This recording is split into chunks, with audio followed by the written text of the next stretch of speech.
ಇವತ್ತು ಆಧ್ಯಾತ್ಮಿಕ ಜ್ಞಾನದಲ್ಲಿ ಸತ್ಯಪಯಣ ಅನ್ನೋ ವಿಷಯದ ಬಗ್ಗೆ ಈಗಾಗಲೇ ನಾವು ತಿಳ್ಕೊಂಡಿದ್ದೀವಿ. ಲಾಸ್ಟ್ ಇದರಲ್ಲಿ ನಮಗೆ ಸ್ವಾಧ್ಯಾಯ ಮಾಡಿಸಿದ್ದಾರೆ. ಅದರ ಮುಂದಿನ ಭಾಗವನ್ನ ನಮಗೆ ಜ್ಞಾನ ಹಂಚಲಿಕ್ಕೆ ನಮ್ಮ ಜೊತೆಗೆ ವಿಜಯಲಕ್ಷ್ಮಿ ಮೇಡಮ್ ಅವರಿದ್ದಾರೆ. ಅವರನ್ನ ಸ್ವಾಗತಿಸೋಣ. ನಮಸ್ತೆ ಮೇಡಮ್, ಸ್ವಾಗತ. ನಮಸ್ತೆ ಮೇಡಮ್. ನಮಸ್ತೆ ಆಲ್ ಮಾಸ್ಟರ್ಸ್.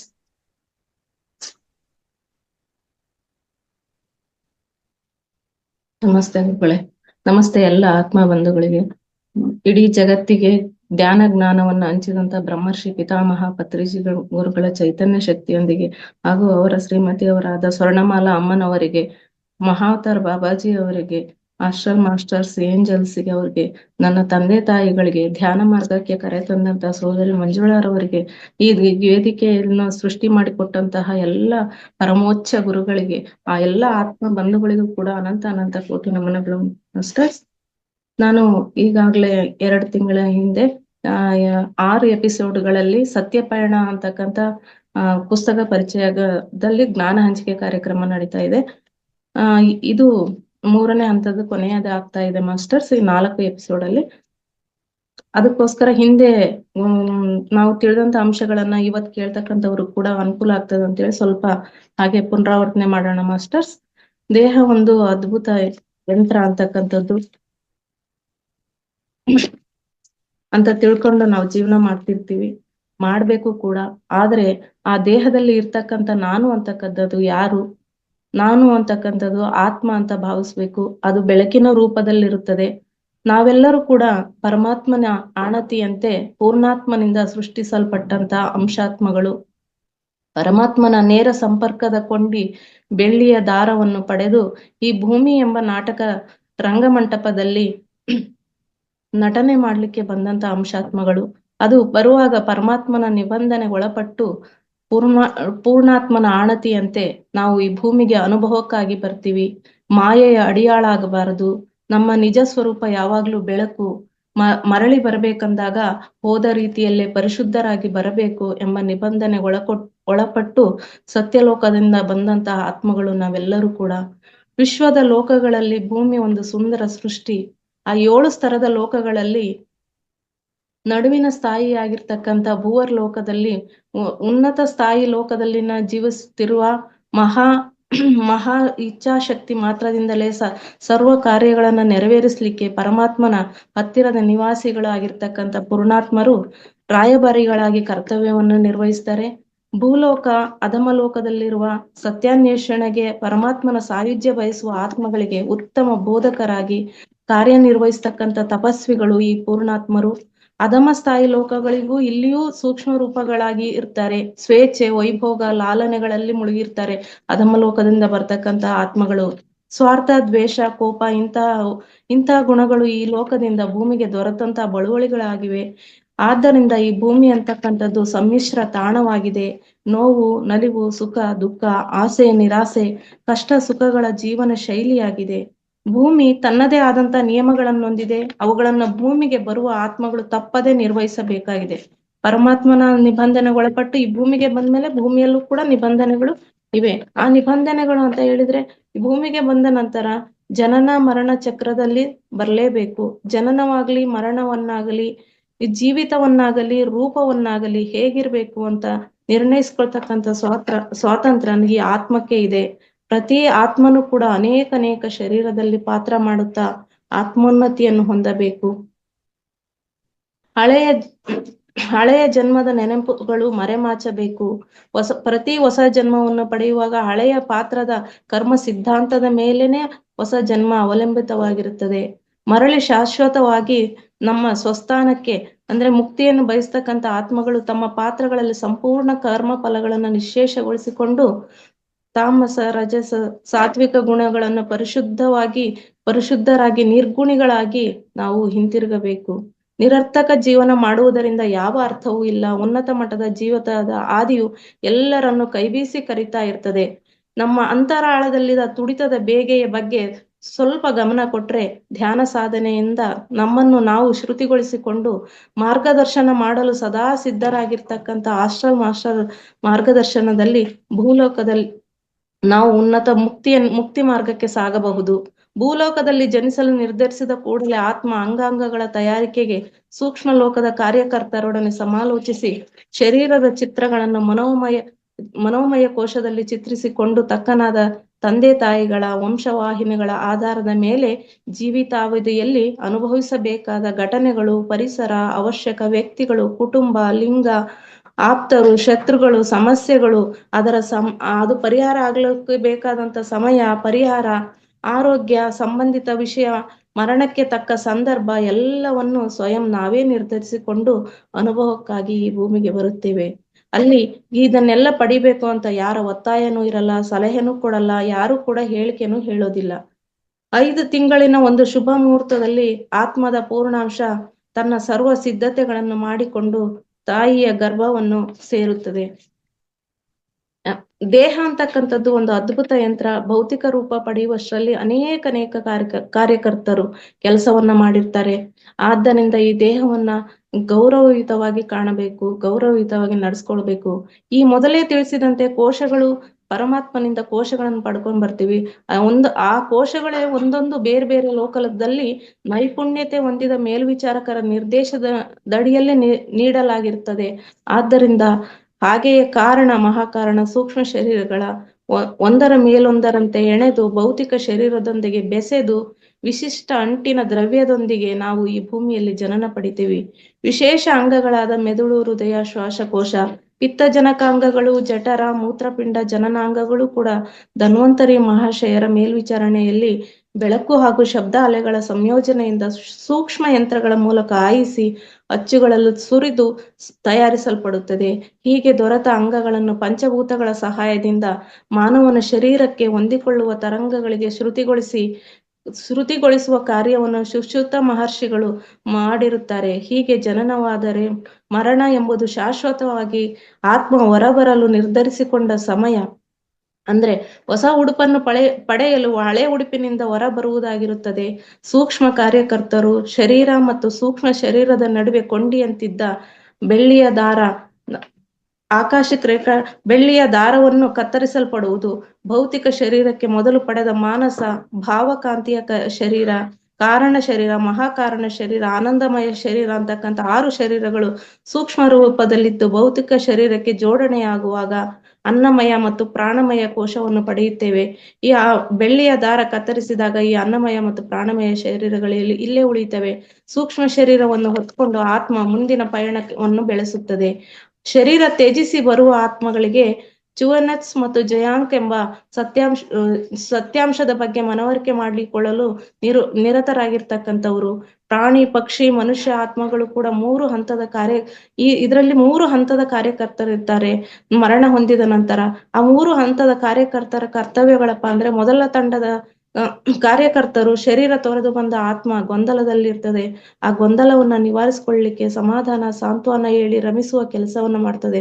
ಹಾಗೆ ಕರ್ಮಗಳನ್ನ ಪರಿಶೀಲಿಸಿಕೊಳ್ಳಲಿಕ್ಕೆ ವಿಶ್ವಕರ್ಮನ ಗ್ರಂಥಾಲಯಕ್ಕೆ ಕರೆದೊಯ್ಯುವ ಕಾರ್ಯವನ್ನು ಮಾಡಿದರೆ, 2ನೇ ತಂಡದ ಕಾರ್ಯಕರ್ತರು ತನ್ನೊಡನೆ ಭೂಮಿಯಲ್ಲಿ ಪಾತ್ರ ನಿರ್ವಹಿಸಿದ ಇತರ ಆತ್ಮಗಳ ಭೇಟಿಯನ್ನು ಮಾಡಿಸ್ಲಿಕ್ಕೆ ಏರ್ಪಾಟ್ ಮಾಡ್ತವೆ.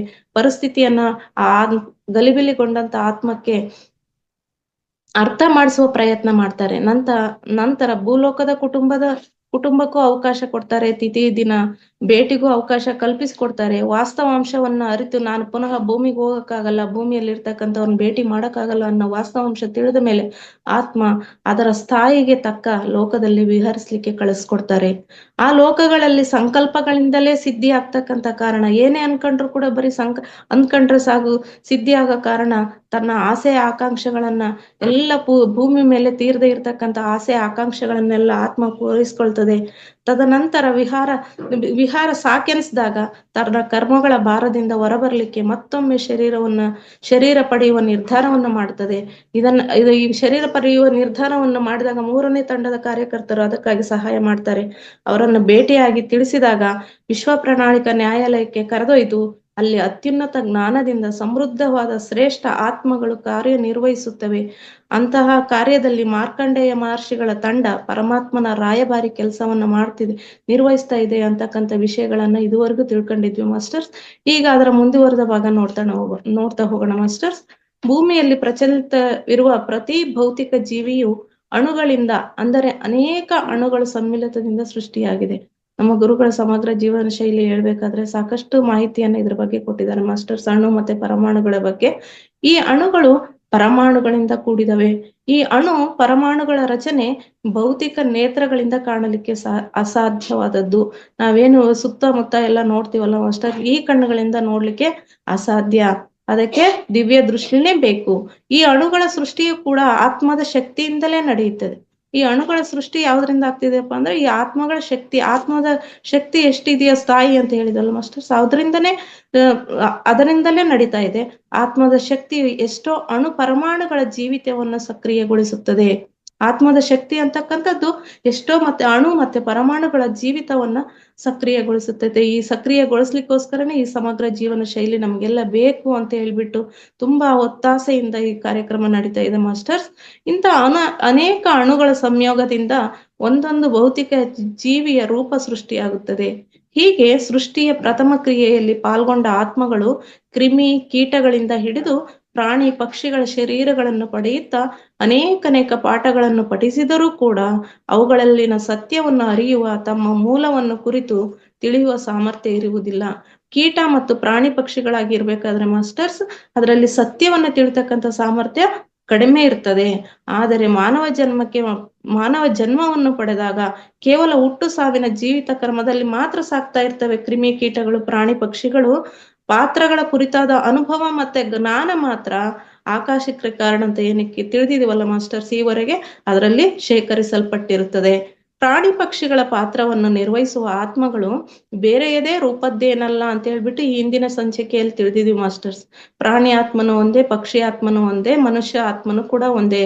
ಅದಕ್ಕೋಸ್ಕರನೇ ಈ ಪಿರಮಿಡ್ ಧ್ಯಾನ ಜಗತ್ತಿನಲ್ಲಿ ಪ್ರಾಣಿ ಪಕ್ಷಿಗಳನ್ನ ಕೊಂದು ಹಿಂಸಿಸಿ ತಿನ್ನುವ ಆ ಪರಂಪರೆಯನ್ನ ಸಂಪೂರ್ಣವಾಗಿ ತ್ಯಜಿಸಬೇಕು, ಸಸ್ಯಾಹಾರಿಗಳಾಗಬೇಕು ಅಂತ ಹೇಳ್ತಿರೋದು ಮಾಸ್ಟರ್ಸ್. ಪ್ರತಿ ಜೀವಿಯಲ್ಲಿನ ಆತ್ಮದ ರೂಪ, ಗುಣ, ಸಾಮರ್ಥ್ಯಗಳು ಒಂದೇ ರೀತಿಯದ್ದೇ ಆದರೆ ಬದಲಾಯಿಸುತ್ತದೆ. ಪ್ರಾಣಿ ಪಕ್ಷಿ ಮತ್ತೆ ಮನುಷ್ಯ ಎಲ್ಲವುಗಳಲ್ಲಿ ಇರ್ತಕ್ಕಂಥ ಆತ್ಮದ ರೂಪ ಮಾತ್ರ ಒಂದೇ, ಗುಣ ಸಾಮರ್ಥ್ಯಗಳು ಒಂದೇ. ಆದರೆ ನಾವು ಪದೇ ಪದೇ ಏನ್ ಮಾಡ್ತಿದೀವಿ ಮಾಸ್ಟರ್ಸ್, ಸಾಮರ್ಥ್ಯಗಳು ಬದಲಾಯಿಸ್ಕೊಂತ ಶಕ್ತಿ, ಭಾವ, ಬುದ್ಧಿಯ ಜೀವಿತದ ಮೇಲಿನ ಪರಿಣಾಮಗಳೇ ಹಿಂದೆ ನಡೆದಂತಹ ಜೀವನದ ಆಧಾರದ ಮೇಲೆ ಮುಂದಿನ ಜನ್ಮಕ್ಕೆ ಎಷ್ಟು ಶಕ್ತಿ, ಭಾವನೆಗಳು, ಬುದ್ಧಿ ಹೇಗಿರ್ಬೇಕು ಅನ್ನೋದು ನಿರ್ಣಯ ಆಗುತ್ತೆ ಮಾಸ್ಟರ್ಸ್. ಜೀವಿತಾವಧಿಯ ವಿವಿಧ ಆಯಾಮಗಳನ್ನು ಒಳಗೊಂಡ ಅನುಭವಗಳೇ ಆಗಿರ್ತವೆ. ಅನುಭವಗಳೇ ಮುಖ್ಯ. ಅನುಭವ ಪಡೆಯಕ್ಕೋಸ್ಕರ ಬಂದಿರ್ತೀವಿ. ಆ ಪಡೆದಂತ ಅನುಭವಗಳೇ ಮುಂದಿನ ಜನ್ಮಕ್ಕೆ ಸಾಕಾರ ರೂಪ ಆಗ್ತದೆ ಅಂತಕ್ಕಂಥದ್ದು ಮಾಸ್ಟರ್ಸ್. ಪ್ರಾಣಿ ಪಕ್ಷಿಗಳ ಸಾಮ್ರಾಜ್ಯದಲ್ಲಿ ಕೋಟ್ಯಾಂತರ ರೀತಿಯ ಜೀವ ಜಂತುಗಳು ಪಾತ್ರ ನಿರ್ವಹಿಸುತ್ತವೆ. ನಿಮ್ಗೆ ಈಗಾಗಲೇ ತಿಳಿದಿದೆ ಮಾಸ್ಟರ್ಸ್, ಕಡಿಮೆ ಆಯುಷ್ಯ ಇರ್ತಕ್ಕಂಥ ಕೀಟಗಳು ಇದಾವೆ, ಕೆಲವೇ ವರ್ಷಗಳಿರ್ತಕ್ಕಂಥ ಪ್ರಾಣಿ ಪಕ್ಷಿಗಳ ಜೀವಿತಾವಧಿ ಇದೆ. ಹಾಗಾಗಿ ಸಾಕಷ್ಟು ಕೋಟ್ಯಾಂತರ ಜೀವ ಜಂತುಗಳಿವೆ. ಅವುಗಳಲ್ಲಿ ಮಾನವನು ಕೂಡ ಒಂದು ಜೀವಿ. ಮಾನವನ ಜೀವಿತಕ್ಕೂ ಪ್ರಾಣಿಗಳ ಕೇವಲ ಕೆಲವು ವ್ಯತ್ಯಾಸಗಳಿದ್ದರೂ ಕೂಡ ಮಾನವನ ಜೀವಿತಕ್ಕೆ ಹೆಚ್ಚು ಪ್ರಾಶಸ್ತ್ಯ ನೀಡಲಾಗುತ್ತದೆ. ಯಾಕಂದ್ರೆ ಮಾಸ್ಟರ್ಸ್ ಮಾನವನಲ್ಲಿ ಬುದ್ಧಿ ಅಂತಕ್ಕಂಥದ್ದು ಹೆಚ್ಚಿನ ಪ್ರಮಾಣದಲ್ಲಿ ಇರೋದ್ರಿಂದ ಹೆಚ್ಚಿನ ಪ್ರಾಶಸ್ತ್ಯವನ್ನ ನೀಡ್ತಾರೆ. ಕಾರಣ ಪ್ರಾಣಿಗಳ ಮಾನವನ ಆತ್ಮವು ಒಂದೇ ರೀತಿಯದ್ದಾದರೂ ಮಾನವ ಜನ್ಮ ಪಡೆಯುವ ವೇಳೆಗೆ ಆತ್ಮವು ಹೆಚ್ಚಿನ ಪಾಠಗಳನ್ನು ಕಲಿತು ಹೆಚ್ಚು ಅನುಭವಿಯಾಗಿರುತ್ತದೆ. ಪ್ರಾಣಿ ಪಕ್ಷಿಗಳ ಜನ್ಮಗಳನ್ನ ಕೋಟ್ಯಾಂತರ ಜನನವನ್ನು ಪಡೆದ ನಂತರ ಮಾನವ ಜನ್ಮಕ್ಕೆ ಪಡೆದಾಗ ಅಷ್ಟೊತ್ತಿಗೆ ಸಾಕಷ್ಟು ಅನುಭವ ಬಂದಿರೋದ್ರಿಂದ ಪ್ರಾಣಿಗಳಾಗಿ ಪಾತ್ರ ನಿರ್ವಹಿಸುವಾಗಿನ ಅನುಭವಗಳನ್ನು ಆತ್ಮವು ಅನುಭವಿಸುತ್ತದೆ. ಪ್ರಾಣಿ ಜನ್ಮ ಪಡೆದಾಗ ಆದಂತ ಅನುಭವವನ್ನು ಕೂಡ ಮಾನವ ಜನ್ಮ ಆದಾಗ ಅದರ ಅನುಭವವನ್ನು ಮನುಷ್ಯ ಅನುಭವಿಸ್ತಾ ಇರ್ತಾನೆ ಅಷ್ಟೇ. ಮಾನವ ಶರೀರಧಾರಿ ಆದ್ಮೇಲೆ ಆತ್ಮವು ಅದುವರೆಗೆ ಪಡೆದ ಅನುಭವಗಳನ್ನು ಪ್ರಾಯೋಗಿಕವಾಗಿ ಜೀವಿತಗಳಲ್ಲಿ ಅಳವಡಿಸಿಕೊಂಡು ಅವುಗಳ ಮುಖಾಂತರ ಹೊಸ ಜ್ಞಾನವನ್ನು ಪಡೆಯಲು ಬಳಸಿಕೊಳ್ಳುತ್ತದೆ. ಹಿಂದಿನ ಅನುಭವಗಳನ್ನೆಲ್ಲವೂ ಕೂಡ ರೆಕಾರ್ಡ್ ಅಲ್ಲಿ ಇರೋದ್ರಿಂದ ಮಾಸ್ಟರ್ಸ್ ಅವುಗಳನ್ನೆಲ್ಲ ಬಳಸಿಕೊಂಡು ಹೊಸ ಜ್ಞಾನವನ್ನು ಪಡೆಯಲಿಕ್ಕೆ ಹಾತೊರಿತಾ ಇರ್ತದೆ ಆತ್ಮ. ಇದೇ ಪ್ರಾಣಿಗಳಿಗೂ ಮತ್ತೆ ಮಾನವನಿಗೂ ಇರುವ ಪ್ರಮುಖ ವ್ಯತ್ಯಾಸ. ಪ್ರಾಣಿಗಳಿಗೆ ಈ ಜ್ಞಾನ ಕಡಿಮೆ ಇರೋದ್ರಿಂದ ಮಾನವನಿಗೆ ಈ ಹೊಸ ಅನುಭವ ಪಡಿಬೇಕು ಅನ್ನೋ ತೃಷೆ ಇರೋದ್ರಿಂದ ಇದೇ ಮಾನವನಿಗೆ ಮತ್ತೆ ಪ್ರಾಣಿಗಳಿಗೆ ಇರ್ತಕ್ಕಂಥ ಮುಖ್ಯ ವ್ಯತ್ಯಾಸ ಮಾಸ್ಟರ್ಸ್. ಆತ್ಮವು ಪ್ರತಿ ಜನ್ಮದಲ್ಲೂ ಅನುಭವಗಳನ್ನು ಶೇಖರಿಸಿಕೊಂಡು ತನ್ನ ಸುತ್ತ ತಾನೇ ಅನೇಕ ಪದರಗಳನ್ನು ನಿರ್ಮಿಸಿಕೊಂಡು ಆತ್ಮದ ಪ್ರಜ್ವಲತೆಯನ್ನು ಕಳೆದುಕೊಂಡಿರುತ್ತದೆ. ಈ ಮೊದಲೇ ಆಗ್ಲೇ ತಿಳಿದಿದ್ವಿ ಮಾಸ್ಟರ್ಸ್. ನಾವು ಬರುವಾಗ ಮೇಲಿನ ಲೋಕದಿಂದ ಬರುವಾಗ ಸ್ವಚ್ಛಂದವಾಗಿ ಇದ್ವಿ. ನಾವು ಇಲ್ಲಿ ಜನ್ಮಗಳನ್ನು ಪಡಿತಾ ಪಡಿತಾ ಪಡಿತಾ ಧೂಳಿನ ಕಣದ ರೀತಿಯಲ್ಲಿ ಕೂತ್ಕೊಂಡ್ಬಿಟ್ಟು ನಾವೇನ್ ಮಾಡಿದೀವಿ, ನಮ್ಮ ಆತ್ಮದ ಪ್ರಜ್ವಲತೆಯನ್ನು ಕಡಿಮೆ ಮಾಡ್ಕೊಂಡಿದೀವಿ. ಮಾನವ ಜನ್ಮದಲ್ಲಿ ಬಂದ ನಂತರ ಈ ಈ ಏನು ಪ್ರಜ್ವಲತೆಯನ್ನು ಉಜ್ವಲಗೊಳಿಸ್ಕೋಬೇಕು ಅಂತಕ್ಕಂಥ ಆಲೋಚನೆ ಮನುಷ್ಯನಿಗೆ ಬರ್ತದೆ. ಆಗ ಈ ಪದರಗಳನ್ನ ಕಳಚಿ ತಾನು ಪರಿಶುದ್ಧ ಆತ್ಮನಾಗ್ಬೇಕು ಅನ್ನೋ ಪ್ರಜ್ಞೆ ಮೂಡುತ್ತದೆ. ವಿಶ್ವದ ಪ್ರತಿ ಕಣವು ಆತ್ಮದ ಶಕ್ತಿಯಿಂದಲೇ ಚಲಿಸುತ್ತದೆ. ವಿಶ್ವದ ಪ್ರತಿ ಕಣವು ಕೂಡ ಈ ಆತ್ಮದ ಶಕ್ತಿಯಿಂದಲೇ. ಅದಕ್ಕೋಸ್ಕರ ಆತ್ಮವನ್ನ ಪರಿಶುದ್ಧವಾಗಿ ಮಾಡ್ಲಿಕ್ಕೆ ಪ್ರಯತ್ನ ಪಡ್ತಾ ಇದೀವಿ ಮಾಸ್ಟರ್ಸ್. ಹಾಗೆಯೇ ಮನಸ್ಸು ಆತ್ಮದ ಒಂದು ಭಾಗ. ಮನಸ್ಸು ಅಂತಕ್ಕಂಥದ್ದು ಆತ್ಮ ಮತ್ತು ದೇಹಕ್ಕೆ ಮಧ್ಯೆ ಇರ್ತಕ್ಕಂಥ ಒಂದು ಸೇತುವೆ ಮಾಸ್ಟರ್ಸ್. ಈ ದೇಹ ಮತ್ತು ಆತ್ಮವನ್ನ ಸಂಪರ್ಕ ಸೇತುವೆ ಇದ್ದಾಗೆ ಈ ಮನಸ್ಸು ಅಂತಕ್ಕಂಥದ್ದು. ಆತ್ಮದ ಒಂದು ಭಾಗ, ಪ್ರತಿ ಕಣವು ಮನಸ್ಸಿನಿಂದ ಪ್ರಭಾವಿಸಲ್ಪಡುತ್ತದೆ. ಆತ್ಮದ ಭಾಗ ಇರ್ತದಲ್ಲ ಮಾಸ್ಟರ್ಸ್, ಇದು ಮನಸ್ಸಿನಿಂದ ಅದು ಮಾಡ್ತಕ್ಕಂಥ ಆಲೋಚನೆಗಳು, ಅದ್ರ ಹೊರಡಿಸ್ತಕ್ಕಂಥ ಭಾವನೆಗಳು ಅದರ ಮೇಲೆ ಪ್ರಭಾವ ಬೀರ್ತದೆ ಮಾಸ್ಟರ್ಸ್. ಮನಸ್ಸು ಭಾವನೆಗಳನ್ನು ಹೊರಡಿಸುತ್ತೆ. ಭಾವನೆಗಳು ಆತ್ಮದ ಪಾತ್ರ, ಪರಿಸರ ಹಾಗೂ ಪರಿಸ್ಥಿತಿಗಳಿಗೆ ಅನುಗುಣವಾಗಿ ಉತ್ಪತ್ತಿಯಾಗುತ್ತದೆ. ಅದು ಹೊರಡಿಸ್ತಕ್ಕಂಥ ಭಾವನೆಗಳ ಆಧಾರದ ಮೇಲೆ ಮಾಸ್ಟರ್ಸ್ ಆತ್ಮದ ಪಾತ್ರ ನಿರ್ಣಯವಾಗುತ್ತೆ. ಯಾವ ಪರಿಸರದಲ್ಲಿ ನಾನು ಜನನ ಪಡಿಬೇಕು, ಯಾವ ದೇಶ, ಯಾವ ಸ್ಥಳ ಅಂತಕ್ಕಂಥದ್ದು ಕೂಡ, ಮತ್ತೆ ಪರಿಸ್ಥಿತಿ, ಎಂತ ಪರಿಸ್ಥಿತಿ ಇರಬೇಕು ನನ್ನ ಜೀವಿತಕ್ಕೆ ಅಂತಕ್ಕಂಥದ್ದು ಕೂಡ ಉತ್ಪತ್ತಿ ಆಗೋದು ಇದರಿಂದನೇ ಮಾಸ್ಟರ್ಸ್. ಇದರಿಂದ ವಿಶ್ವದ ಪ್ರತಿ ಕ್ಷಣವು ಇನ್ನೊಂದರೊಂದಿಗೆ ಭಾವನಾತ್ಮಕವಾಗಿ ಹೊಂದಿಕೊಂಡಿರುತ್ತದೆ. ಇದರಿಂದ ಏನಾಗ್ತಿದೆ ಅಂದ್ರೆ ಮಾಸ್ಟರ್ಸ್, ಪ್ರತಿ ಕ್ಷಣನೂ ಕೂಡ ಎಲ್ಲದರ ಜೊತೆ ಭಾವನಾತ್ಮಕವಾಗಿ ಜೀವಿಸ್ತಾ ಇರ್ತೀವಿ. ಹೀಗೆ ಒಂದೊಂದಿಗೆ ಇನ್ನೊಂದು ಕಣಗಳು ಹೊಂದಿಕೊಂಡು ಭೌತಿಕದ ಒಂದು ಜೀವಿ ಸೃಷ್ಟಿಯಾಗುತ್ತದೆ. ಪ್ರತಿ ಅಣುಗಳ ಭಾವವು ಮೇಳೈಸಿ ಜೀವಿಯ ಭಾವನೆಗಳು ಉತ್ಪತ್ತಿಯಾಗುತ್ತದೆ. ಈ ಮನಸ್ಸಿನಿಂದ ಬರ್ತಕ್ಕಂಥ ಭಾವನೆಗಳು ಹೇಗೆ ಉತ್ಪತ್ತಿ ಅಂತಕ್ಕಂಥ ವಿಷಯವನ್ನೇ ಈ ರೀತಿಯಾಗಿ ಹೇಳಿದ್ದಾರೆ ನೋಡಿ ಮಾಸ್ಟರ್. ಅಣುಗಳ ಭಾವ ಎಲ್ಲ ಮೇಳೈಸ್ಬಿಟ್ಟು ಜೀವಿಯಲ್ಲಿ ಭಾವನೆಗಳು ಉತ್ಪತ್ತಿ ಆಗ್ತದೆ ಅಂತಕ್ಕಂಥದ್ದು. ಆತ್ಮವು ಮಾನವ ಜನ್ಮಗಳಿಗೆ ಬಂದ ನಂತರವೇ ಅದರ ಶಕ್ತಿಯ ಅರಿವು ಮೂಡುವುದು. ಅದರಿಂದಲೇ 3 ಆಯಾಮಗಳನ್ನೊಳಗೊಂಡ ಈ ಭೂಮಿಯು ಅತಿ ಶ್ರೇಷ್ಠ ಜೀವಿ ಮಾನವ. ಆತ್ಮ ಮಾನವ ಜನ್ಮದಲ್ಲಿ ಬಂದಾಗ ಮಾಸ್ಟರ್ಸ್ ಅದರ ಶಕ್ತಿ ಅಂತಕ್ಕಂಥದ್ದು ಅರಿವು ಗೊತ್ತಾಗ್ತದೆ ಮಾಸ್ಟರ್ಸ್. ಅದರಿಂದಲೇ ನನ್ಗೆ ತುಂಬಾ ಶಕ್ತಿ ಇದೆ ಅಂತ ಹೇಳ್ಬಿಟ್ಟು ಎಲ್ಲ ಪ್ರಾಣಿ ಪಕ್ಷಿಗಳನ್ನೆಲ್ಲ ಏನ್ ಬೇಕಾದ್ರೂ ಮಾಡಬಲ್ಲೆ ಅಂತಕ್ಕಂಥ ಅಹಂಕಾರ ಬೆಳೆಸ್ಕೊಂಡಿದೀವಿ ನಾವು. ಆದರೆ ಈ ಭೂಮಿ ಅಂತಕ್ಕಂಥದ್ದು ಅತಿ ಶ್ರೇಷ್ಠವಾದ ಥರ್ಡ್ ಡೈಮೆನ್ಷನ್ ಅಲ್ಲಿ ಇರ್ತಕ್ಕಂಥ 3 ಆಯಾಮಗಳನ್ನು ಒಳಗೊಂಡಂತ ಭೂಮಿಯಲ್ಲಿ ಶ್ರೇಷ್ಠ ಜೀವಿ ಅನ್ಸ್ಕೊಂಡಿರೋ ಮಾನವ ಮರೆತು ಬಿಟ್ಟು ಪ್ರಾಣಿ ಪಕ್ಷಿಗಳು ನನ್ನಂತೆ ಅಂತ ತಿಳಿಯದೆ ಅಹಂಕಾರದಲ್ಲಿ ಜೀವನ ಮಾಡ್ತಿದೀವಿ. ಅದನ್ನ ತೊರಿಬೇಕು ಅಂತಕ್ಕಂಥದ್ದು ಮೂಲ ಮಂತ್ರ ಮಾಸ್ಟರ್ಸ್. ವಿಶ್ವದಲ್ಲಿ ಮಾನವನಿಗಿಂತ ಶ್ರೇಷ್ಠವಾದ ಅನೇಕ ಜೀವಿಗಳ ವಾಸ್ತವ್ಯವಿದೆ. ನಾವು ನಾನೇ ದೊಡ್ಡದು, ನಾನೇ ಹಿರಿದು ಅನ್ನೋ ಅಹಂಭಾವ ಬೇಡ. ಯಾಕಂದ್ರೆ ಈ ಮಾನವನಿಗಿಂತಲೂ ಕೂಡ ಶ್ರೇಷ್ಠವಾದಂತ ಇನ್ನು ಬೇರೆ ಬೇರೆ ಜೀವಿಗಳು ಕೂಡ ಇದಾವೆ. ಮಾನವ ಜೀವಿತದ ಪಯಣವನ್ನು ಆರಂಭಿಸಿದ ಆತ್ಮವು ತಮೋ ರಜೋ ಸಾತ್ವಿಕ ಗುಣಗಳಡಿಯಲ್ಲಿ ಪಯಣವನ್ನು ಮುಂದುವರಿಸುತ್ತದೆ. ಮಾನವ ಜನ್ಮಕ್ಕೆ ಬಂದ ಮೇಲೆ ಜೀವನ ನಡೆಸುವಾಗ ತಮೋಗುಣ, ರಜೋಗುಣ, ಸಾತ್ವಿಕ ಗುಣ ಈ ಗುಣಗಳ ಬಗ್ಗೆ ಸಾಕಷ್ಟು ತರಗತಿಗಳು ಕೂಡ ನಡೆದಿದ್ದಾವೆ. ಅದರಿಂದ ಈ ಗುಣಗಳ ಬಗ್ಗೆ ಹೆಚ್ಚು ವಿಶೇಷವಾಗಿ ಹೇಳ್ತಕ್ಕಂಥ ಅವಶ್ಯಕತೆ ಇಲ್ಲ. ಅದರಲ್ಲಿ ಬರ್ತಕ್ಕಂಥ ನಾವು ಈ ಮೂರು ಗುಣಗಳಲ್ಲಿನ ಪಯಣ ಆತ್ಮಕ್ಕೆ ಅನಿವಾರ್ಯವೇ. ಈ 3 ಗುಣಗಳು ಕೂಡ ಆತ್ಮಕ್ಕೆ ಅನಿವಾರ್ಯವೇ. ಹಾಗಾದ್ರೆ ಯಾರಲ್ಲಿ ಆ ಗುಣ ಇರ್ತದೆ? 3 ಗುಣಗಳು ಇರ್ತವೆ. ಆದರೆ ಕೆಲವರಲ್ಲಿ ಒಂದೊಂದು ಗುಣ ಹೆಚ್ಚಿನ ಪ್ರಭಾವವನ್ನ ತೋರಿಸ್ತದೆ. ಆಗ ಇನ್ನುಳಿದ 2 ಗುಣಗಳು ಶಾಂತವಾಗಿರ್ತವೆ ಅಂತ ಹೇಳ್ಬಿಟ್ಟು ಕೂಡ ಗುರುಗಳು ಸಾಕಷ್ಟು ಇದ್ರ ಬಗ್ಗೆ ಮಾಹಿತಿಯನ್ನು ಕೊಟ್ಟಿದ್ದಾರೆ. ಈ 3 ಗುಣಗಳಿನ ಪಯಣ ಆತ್ಮಕ್ಕೆ ಅನಿವಾರ್ಯವಾದರೂ ಕೂಡ ಈ ಸ್ಥಿತಿಗಳಲ್ಲಿ ಪಡೆಯುವ ಅನುಭವಗಳು ಅತಿ ಮುಖ್ಯವಾದದ್ದು. ಈ ಗುಣಗಳು ಅವಶ್ಯಕತೆಯ ಯಾಕೆ ಬೇಕು ಅನ್ನೋದಾದ್ರೆ ಇವುಗಳಲ್ಲಿ ಪಡಿತಕ್ಕಂಥ ಅನುಭವ ಇದಾವಲ್ಲ ಮಾಸ್ಟರ್ಸ್, ಇವು ನಾವು ಆತ್ಮ ಪುರೋಗಮನಕ್ಕೆ ಅಗತ್ಯತೆ ಇದೆ. ಆದ್ದರಿಂದ ಈ 3 ಗುಣಗಳು ನಮ್ಗೆ ಅವಶ್ಯಕತೆನೂ ಇದೆ. ಆದ್ರೆ ನಾವು ಬಳಕೆ ಮಾಡ್ತಕ್ಕಂಥದ್ದು ನಮಗೆ ಬಿಟ್ಟಿದ್ದು. ಈ ಉದಾಹರಣೆಗೆ ಚಾಕು ಇದೆ, ಹರಿತವಾಗಿದೆ, ಕೈ ಕೊಯ್ತಿದೆ, ಅದನ್ನ ನಾವು ಹಾಗಂತ ಹೇಳಿ ಮನೆಗ್ ತರದೇ ಇರ್ತೀವ? ಇಲ್ಲ, ಇಟ್ಕೋತೀವಿ ಮಾಸ್ಟರ್ಸ್. ಅದನ್ನ ಹೇಗೆ ಉಪಯೋಗಿಸ್ಬೇಕು ಅನ್ನೋ ಪರಿಜ್ಞಾನ ನಮ್ಮಲ್ಲಿ ಇರ್ಬೇಕಾಗ್ತದೆ. ಈ ಸ್ಥಿತಿಗಳಲ್ಲಿ ಪಡೆಯುವ ಅನುಭವಗಳು ಅತಿ ಮುಖ್ಯವಾದ್ದರಿಂದ ಕ್ರಮವಾಗಿ ಈ ಸ್ಥಿತಿಗಳು ಪಡೆಯುವ ಅನುಭವಗಳು ಹೇಗಿರ್ತಾವಪ್ಪ ಅಂದ್ರೆ ಪ್ರಾಥಮಿಕ, ಮಾಧ್ಯಮಿಕ, ಪ್ರೌಢ ವಿದ್ಯಾಭ್ಯಾಸವನ್ನು ಪಡೆದಂತೆ. ಪ್ರಾಥಮಿಕ ಹಂತದಲ್ಲಿ ಶಾಲೆಗೆ ಮಗು ಮೊಟ್ಟ ಮೊದಲನೇಗೆ ಹೋದಾಗ ಮಾಸ್ಟರ್ಸ್ ಅಲ್ಲಿ ಹೇಳ್ತಕ್ಕಂತ ನೀವು ಯಾರೇ ಹೇಳಿದ್ರು ಕೂಡ ಅದಕ್ಕೆ ಎಲ್ಲದಕ್ಕೂ ಹ್ಞೂ ಹ್ಞೂ ಅಂತಾನೆ ತಲೆ ಆಗ್ತಾ ಇರ್ತದೆ. ಆ ರೀತಿಯಾಗಿ ಪ್ರಾಥಮಿಕ ಹಂತದಲ್ಲಿ ಇರ್ತಕ್ಕಂಥದ್ದು. ನಂತರ ಎರಡನೇ ಮಾಧ್ಯಮಿಕ ಹಂತಕ್ಕೆ ಹೋದಾಗ ಪ್ರಶ್ನೆ ಮಾಡ್ತಕ್ಕಂಥ ಗುಣ ಬರ್ತದೆ ಆ ಮಗುವಿಗೆ. ಅಂದ್ರೆ ಯಾಕೆ ಏನು ಅಂತಕ್ಕಂಥ ಪ್ರಶ್ನೆ ಮಾಡ್ತಕ್ಕಂಥ ಗುಣ ಬರ್ತದೆ. ಪ್ರೌಢ ಹಂತಕ್ಕೆ ಹೋದಾಗ ಎಲ್ಲದನ್ನು ಕೂಡ ತಾರ್ಕಿಕವಾಗಿ ವಿಚಾರ ಮಾಡ್ತಕ್ಕಂಥದ್ದನ್ನ ಕಲಿತದೆ ಮಗು. ಹಾಗೆ ಆತ್ಮವು ಪ್ರತಿ ಸ್ಥಿತಿಯಲ್ಲೂ ಕೂಡ ಜ್ಞಾನವನ್ನು ಪಡೆಯುವ ಸಲುವಾಗಿ ಅನೇಕ ಜನ್ಮಗಳನ್ನು ಪಡೆಯುತ್ತದೆ. ಆದರೆ ಪ್ರತಿ ಆತ್ಮವು ಇಂತಿಷ್ಟೇ ಜನ್ಮಗಳನ್ನು ಒಂದೇ ಸ್ಥಿತಿಯಲ್ಲಿ ಪಡೆಯಬೇಕೆಂಬ ನಿಯಮ ಇರುವುದಿಲ್ಲ. ಆತ್ಮ ಯಾವ ಸ್ಥಿತಿಯಲ್ಲಾದ್ರೂ ಕೂಡ ಈಗಾಗಲೇ ತಿಳಿದಿದ್ರೆ ಮಾಸ್ಟರ್ಸ್ 7 ಹಂತದ ಆತ್ಮಗಳು ಇರ್ತದೆ ಅಂತ ಹೇಳ್ಬಿಟ್ಟು, ಆ ಹಂತಗಳಲ್ಲಿ ಎಷ್ಟು ಜನ್ಮ ಬೇಕಾ ಒಂದೊಂದು ಯಾವ್ಯಾವ ಹಂತದಲ್ಲಿ ಎಷ್ಟು ಜನ್ಮಗಳನ್ನು ಬೇಕಾದ್ರೂ ಪಡಿಬಹುದು. ಆದ್ರೆ ಒಂದೇ ಸ್ಥಿತಿಯಲ್ಲಿ ಇರ್ಬೇಕನ್ನೋ ನಿಯಮನೂ ಇಲ್ಲ. ಜನ್ಮ ಪ್ರಕ್ರಿಯೆಯ ಲೆಕ್ಕಾಚಾರವನ್ನು ಖುದ್ದಾಗಿ ಆತ್ಮಗಳೇ ನಿರ್ಧರಿಸಿಕೊಳ್ಳುತ್ತವೆ. ನಾವು ಜೀವಿಸ್ತಕ್ಕಂಥ ನಮ್ಮ ಜೀವಿತದ ಆಧಾರದ ಮೇಲೆ ನಾವು ಇದರಲ್ಲಿ ಎಷ್ಟು ಜನ್ಮಗಳನ್ನು ಪಡಿಬೇಕು ಅಂತಕ್ಕಂಥದ್ದು ಆತ್ಮಗಳೇ ನಿರ್ಧಾರ ಮಾಡ್ಕೊಳ್ತದೆ ಮಾಸ್ಟರ್. ಅಂದ್ರೆ ನಾವು ಪಾಠ ಪ್ರಾಥಮಿಕ ಹಂತದಲ್ಲಿ ಕಲಿಬೇಕಾದಂತ ಪಾಠವನ್ನು ಕಲೀಲಿಲ್ಲ ಅಂತ ಹೇಳಿದ್ರೆ ಮತ್ತೆ ಇನ್ನ ಒಂದು ಜನ್ಮವನ್ನು ಪಡೆದು ಆ ಪಾಠವನ್ನು ಕಲೀಲಿಕ್ಕೋಸ್ಕರನೇ ಬರಿಬೇಕಾಗ್ತದೆ ಮಾಸ್ಟರ್ಸ್.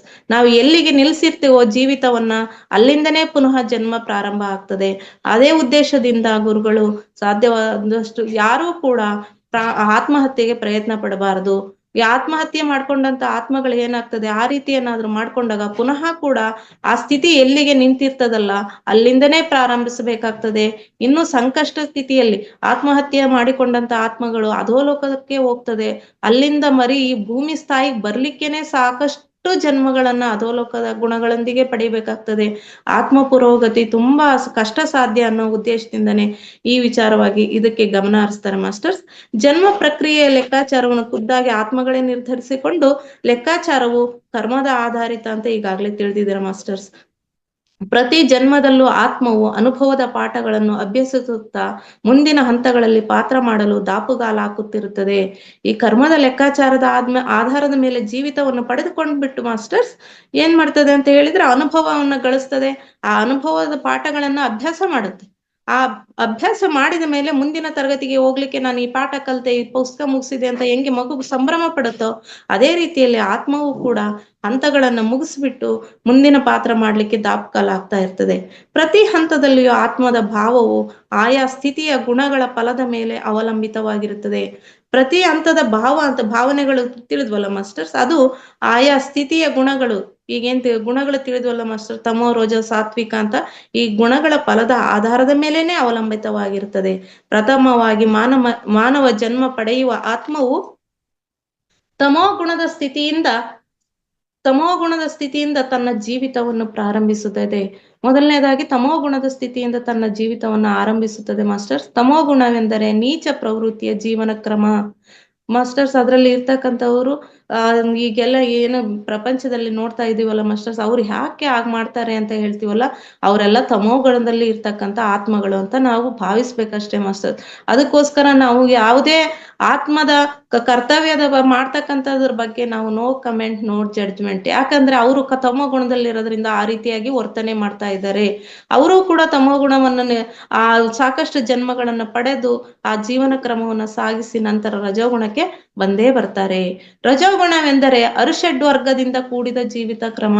ನಾವು ಅರಿಷಡ್ ವರ್ಗಗಳಿಗೆ ಏನು ಒಳಗಾಗಿ ಜೀವನ ನಡೆಸ್ತೀವಲ್ಲ ಮಾಸ್ಟರ್ಸ್, ಅದಕ್ಕೆ ಅರಿಷಡ್ ವರ್ಗಗಳಿಂದ ಕೂಡಿದ ಜೀವಿತ ಕ್ರಮಕ್ಕೆ ರಜೋಗುಣದಿಂದ ಕೂಡಿದ ಜೀವಿತ ಅಂತ ಕರೀತಾರೆ. ಸಾತ್ವಿಕ ಗುಣವೆಂದರೆ ಉತ್ತಮ ಮಟ್ಟದ ಜೀವಿತ ಕ್ರಮ. ಸಾತ್ವಿಕ ಗುಣವೆಂತ ಹೇಳಿದ್ರೆ ಉತ್ತಮ ಮಟ್ಟದ ಜೀವಿತ ಕ್ರಮ.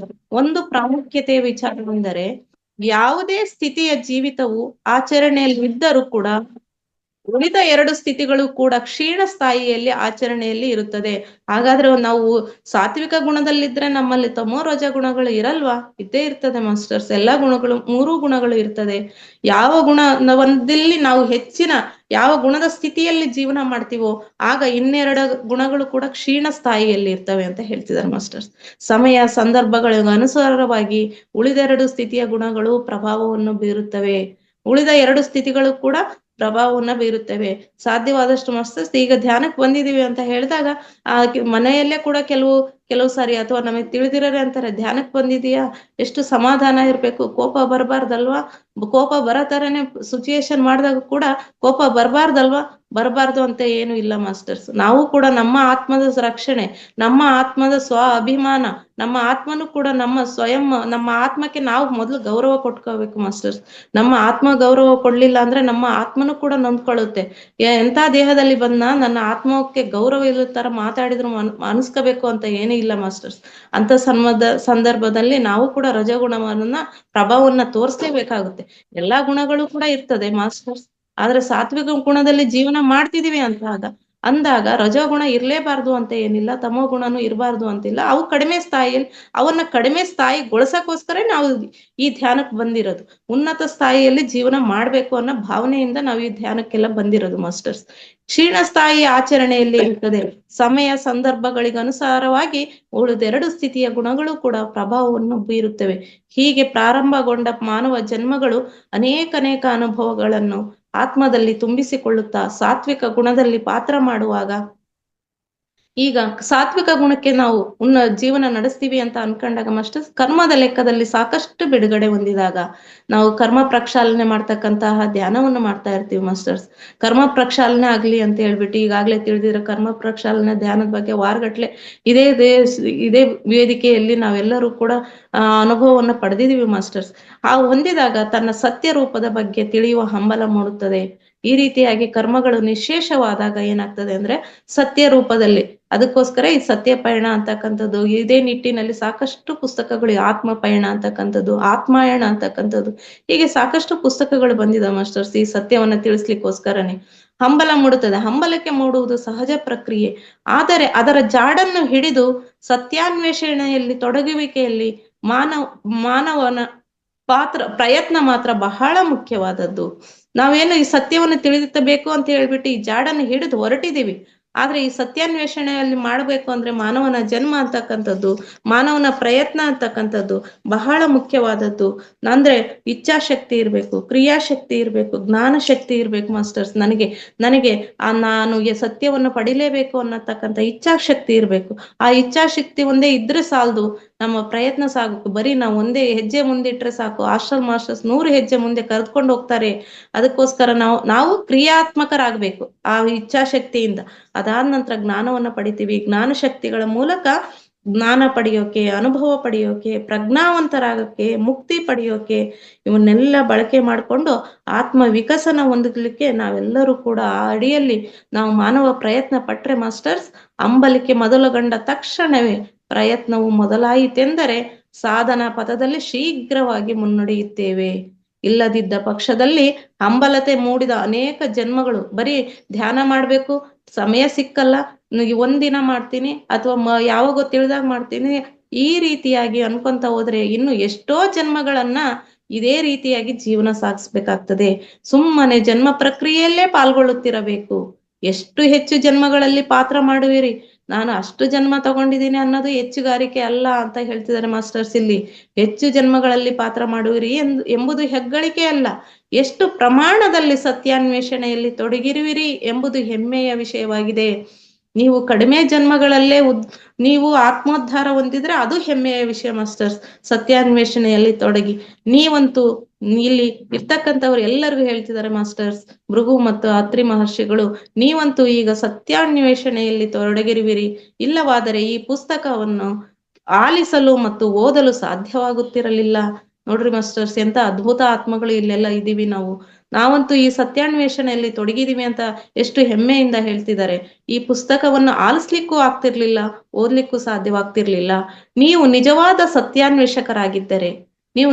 ಸತ್ಯಾನ್ವೇಷಕರಾಗಿದ್ದರೆ, ಸಾಧನೆ ಪಥದಲ್ಲಿ ಮುನ್ನಡೆಯಲು ಇಚ್ಛಿಸುತ್ತಿದ್ದರೆ ನಾವು ಸದಾ ಸಿದ್ಧರಿದ್ದೇವೆ, ಬನ್ನಿ ನಮ್ಮೊಂದಿಗೆ ಅಂತ ಹೇಳ್ಬಿಟ್ಟು ಆಹ್ವಾನ ಮಾಡ್ತಿದ್ದಾರೆ ಮಾಸ್ಟರ್ಸ್.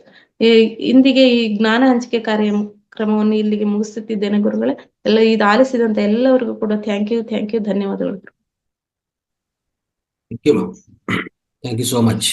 Thank you sir. ತುಂಬಾ ಅದ್ಭುತವಾದ ರೀತಿಯಲ್ಲಿ ಈ ಸತ್ಯಪಯಣ ಅನ್ನೋದು ಈಗಾಗಲೇ ನಾವು 6 ಭಾಗದಲ್ಲಿ ಕಂಪ್ಲೀಟ್ ಮಾಡ್ಕೊಂಡಿದ್ವಿ. ಇದು 7ನೇ ಭಾಗ.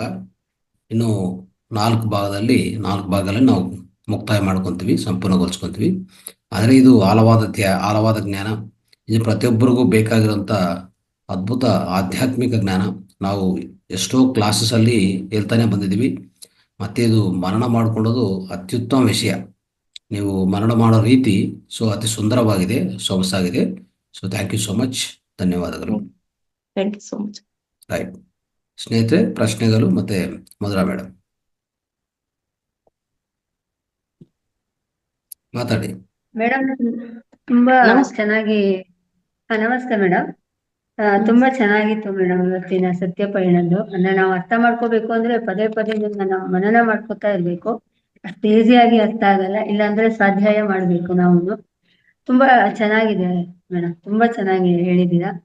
ಅದೇ ಮೇಡಮ್, ಈಗ ನೀವೇನ್ ಹೇಳಿದ್ರಿ ಏನಂದ್ರೆ ಆತ್ಮದ ರೂಪ ಗುಣ ಒಂದೇ ಇರುತ್ತೆ ಅಂತ ನಮ್ಗೆ ಗೊತ್ತು. ಅಂದ್ರೆ ಆತ್ಮದ್ದು, ಬಟ್ ಅದು ಶಕ್ತಿ ಸಾಮರ್ಥ್ಯ ಅಂದ್ರೆ ನಾವು ಈ ಭೂಮಿ ಮೇಲೆ ಬಂದಾಗ ಪಡ್ಕೊಳ್ತೀವಲ್ಲ, ಅದನ್ನ ಶಕ್ತಿ ಸಾಮರ್ಥ್ಯ ಅಂದ್ರೆ? ಅಲ್ಲ ಮೇಡಮ್, ಈ ಜನ್ಮದಲ್ಲಿ ಹೇಗೆ ಜೀವಿತವಾಗಿರುತ್ತೋ ಆ ರೀತಿಯಾಗಿ ಸುಶ್ರುತ ಮಹರ್ಷಿಗಳು ನಮಗೆ ನಮ್ಮ ಹಾ. ಭಾಗಗಳನ್ನ ಜೋಡಿಸುವಾಗ ಅದಕ್ಕೆ ತಕ್ಕನಾದ ಶ್ರುತಿಯನ್ನ ಕೊಟ್ಬಿಟ್ಟು ಕಳಿಸ್ತಾರೆ ಮೇಡಮ್. ಅದು ಶಕ್ತಿ ಸಾಮರ್ಥ್ಯ. ಅಂದ್ರೆ ಈ ಭೂಮಿ ಮೇಲೆ ಬಂದಾಗನ ಒಂದ್ಸರಿ ಆತ್ಮ ಬಂದಿರುತ್ತಲ್ಲ, ಆಗ ಶಕ್ತಿ ತಗೊಳ್ಳೋದು ಅಲ್ಲಿಂದ ಬರ್ಬೇಕಾದ್ರೆ ತಗೊಂಡ್ ಬಂದಿರುತ್ತ? ಅಲ್ಲಿ ಈ ಜನ್ಮವನ್ನ ನಾವು ಈ ಜೀವಿತವನ್ನ ಹೇಗೆ ಸಾಗಿಸ್ತೀವಿ ಅನ್ನೋದ್ರ ಮೇಲೆ ಮುಂದಿನ ಜನ್ಮದ ಶಕ್ತಿ ಸಾಮರ್ಥ್ಯ ದೊರೀತದೆ ಮೇಡಮ್. ನಮ್ಮ ಅದರ ಆಧಾರದ ಮೇಲೆ ಮುಂದಿನ ಜನ್ಮಕ್ಕೆ ನಮಗೆ ಶಕ್ತಿ ಸಾಮರ್ಥ್ಯ ದೊರೀತದೆ. Okay okay. ಅಂದ್ರೆ ಈಗ ಅದಕ್ಕೆ ಕಳ್ಸಿರ್ತಾರೆ ಈ ಜನ್ಮದಲ್ಲಿ ಒಂದು ಮಾಡ್ಕೊಂಡ್ ಬನ್ನಿ ಅಂತ. ನಾವ್ ಇಲ್ಲೇನ್ ಪಾಪ ಕರ್ಮಗಳು ಹೇಗೆ ಮಾಡ್ತೀವಿ ಅದ್ರ ಮೇಲೆ ಮುಂದಿನ ಜನ್ಮಕ್ಕೆ ಕೊಡ್ಬೇಕಾದ್ರೆ ಆತರ. ಹಾ, ಎಲ್ಲ ಕೂಡೋದು ಕೊಟ್ಟಿರ್ತಾರೆ. ಭಾಗಾಕಾರ ಎಲ್ಲ ಅಲ್ಲೇ ಅಲ್ಲ ಮೇಡಮ್ ನಮ್ಮದಾಗದು. ಹೌದು ಹೌದು ಹೌದು ಮೇಡಮ್, ಹೌದು. ಅಲ್ವಾ, ಅದಕ್ಕೋಸ್ಕರ. Thank you madam, thank you. Masters, ಯಾರಿಗಾದ್ರೂ ಏನಾದ್ರು ಈ ತರ ಚಿಕ್ಕ ಚಿಕ್ಕ ಸಂದೇಹ ಇರ್ಬೋದು, ಅಥವಾ ನಿಮ್ಮ ಅನುಭವವನ್ನು ಶೇರ್ ಮಾಡಿ, ಹ್ಯಾಂಡ್ ರೈಸ್ ಮಾಡಿ.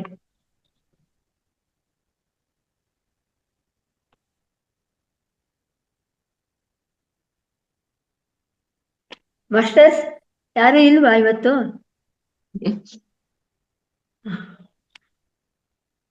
ಅನಿಸಿಕೆ ಕೊಡಿ. ಅನಿಸಿಕೆನಾದ್ರೂ ಹೇಳಿ, ಅಟ್ಲೀಸ್ಟ್ ಅನುಭವ. ಜಗದೀಶ್ ಸರ್ ಹೇಳಿ, ಅನ್ಮ್ಯೂಟ್ ಮಾಡ್ಕೊಳ್ಳಿ ಜಗದೀಶ್. ನಮಸ್ತೆ ಮೇಡಮ್. ನಮಸ್ತೆ ಸರ್. ಮೇಡಮ್, ಆತ್ಮ ಮನುಷ್ಯ ಜೀವ ಅಷ್ಟೇ ತಗೊಳುತ್ತೆ, ಪ್ರಾಣಿ ಪಕ್ಷಿಗಳ ಜೀವಗಳನ್ನು ಪಡೆಯಂಗಿಲ್ಲ ಅಂತ ಹೇಳಿದ್ರು ಗುರುಗಳು. ಬಟ್ ನೀವು ಈಗ ಬೇರೆ ಬೇರೆ ಪ್ರಾಣಿ ಪಕ್ಷಿಗಳ ಜೀವವನ್ನು ಪಡೆಯುತ್ತೆ ಆತ್ಮ ಅಂತ ಹೇಳಿದ್ರಲ್ಲ ಮೇಡಮ್, ಹೇಗೆ ಸರ್? ಪ್ರಾಣಿ ಪಕ್ಷಿಗಳ ಜೀವ ಪಡೆಯುತ್ತೆ ಅಂತ ಹೇಳಲಿಲ್ಲ ನಾನು. ಪ್ರಾಣಿ ಪಕ್ಷಿಗಳು, ಮನುಷ್ಯನ ಆತ್ಮಗಳು ಎಲ್ಲವೂ ಒಂದೇನೆ. ಪ್ರಾಣಿ ಪಕ್ಷಿಗಳ ಜೀವವನ್ನು ಪಡಿತದೆ ಅಂತಾನು ಇದೆ ಸರ್ ಮಾಹಿತಿ ಇದು. ಆದರೆ ಆತ್ಮದ ಇಚ್ಛೆ ಸರ್, ಅದು ಆತ್ಮದ ಇಚ್ಛೆ ಆಗಿ ಅದು ಯಾವ ಜನ್ಮ ಪಡಿಬೇಕು ಅಂತ ಅದರ ಇಚ್ಛೆ ಪ್ರಕಾರ ಮಾತ್ರ ಪಡಿಲಿಕ್ಕೆ ಸಾಧ್ಯ ಇದೆ ಸರ್. ಅದು ಅಂದ್ರೆ ಮನುಷ್ಯ ಬೇರೆ ಜೀವಿಗಳಾಗಿನೂ ಹುಟ್ಟಬಹುದು ಅಂತ ಮೇಡಮ್? ಹೌದು ಸರ್.